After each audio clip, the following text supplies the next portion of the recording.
Hello friends, welcome to my channel competitive English with primary. তো বন্ধুরা, পর্ষদ যে সাবমিশন দিয়েছে, তো সেই সাবমিশন তোমরা অনেকেই কিন্তু দেখেছো, যেটা আমরা সোশ্যাল মিডিয়াতেও দেখেছি ঘোরাফেরা করতে। তো সেখান থেকেই যে ইনফরমেশনটা উঠে আসছে, তো সেটা কিন্তু আমি তুলে ধরবো আজ। তো অবশ্যই শেষ পর্যন্ত শুনবে। তো চলো আমরা একটু এক নজরে দেখে নেই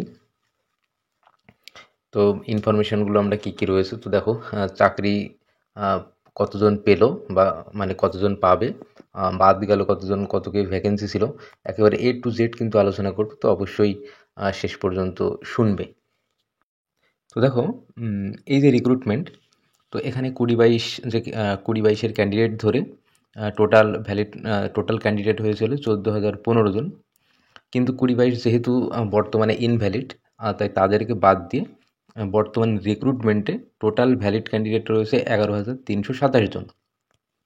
তো আচ্ছা, আরেকটা বিষয় যেটা দেখো, তো এর আগে আমরা যেটা শুনেছিলাম যে 20-22 ক্যান্ডিডেট রয়েছে 3,069, তবে সেটা কিন্তু কিছুটা কম।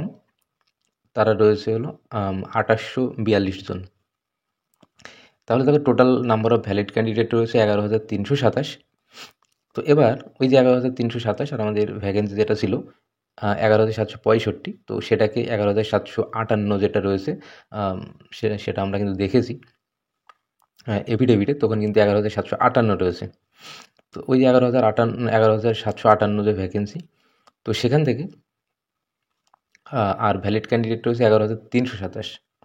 কিন্তু এর মধ্যে প্যানেলভুক্ত হয়েছে, মোট কোয়ালিফাইড ক্যান্ডিডেট যারা প্যানেলভুক্ত হয়েছে তারা কিন্তু রয়েছে 9,553 জন। আর এই যে 9,553 জন, এর মধ্যে কিন্তু 5% যে অ্যাডিশনাল প্যানেল, তো সেটাও কিন্তু এর মধ্যে অন্তর্ভুক্ত থাকবে। তাহলে টোটাল ক্যান্ডিডেট 11,327, কিন্তু প্যানেল হচ্ছে 9,553 জনের।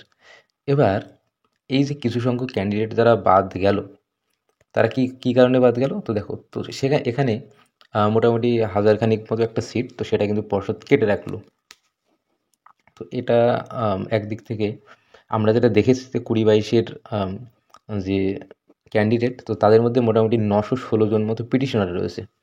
তো এই যে 916 জন যে পিটিশনার, তো মোটামুটি তাদের মানে সে পিটিশনার ভিত্তিকই বিষয়টাকে ধরে তো পর্ষদ কিন্তু মোটামুটি 1,000টার কাছাকাছি একটা সিট রেখে দিল।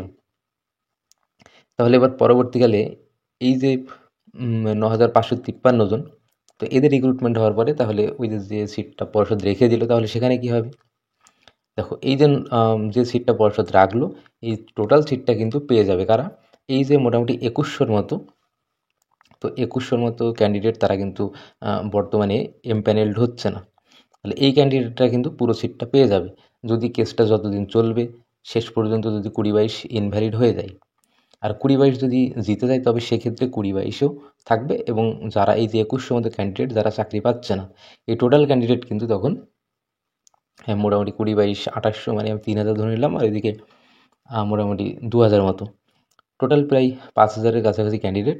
তো তারা কিন্তু পরবর্তীকালে আবার এই 1,000 সিট, 1,000 প্লাস বা 1,000-এর কাছাকাছি যে সিটটা পর্ষদ কেটে রাখলো, তো এই সিটের জন্য কিন্তু তারা আবার কম্পিট করবে।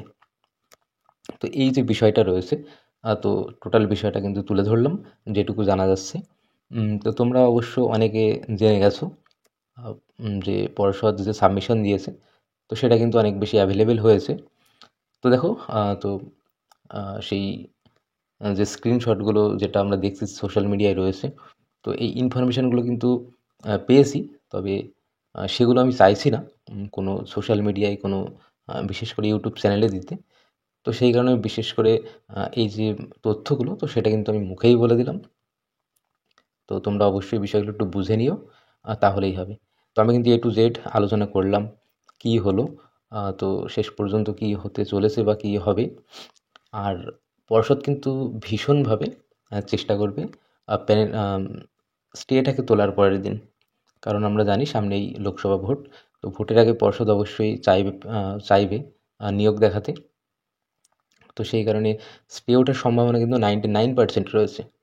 99% সম্ভাবনা রয়েছে স্টে ওঠার সোমবারের দিন। তো দেখা যাক শেষ পর্যন্ত কী হয়। তো বন্ধুরা, যে ক্লাসটা এখানে শেষ করছি, আবার দেখা হবে পরবর্তী ক্লাসে। ততক্ষণ সবাই ভালো থাকবে, ধন্যবাদ।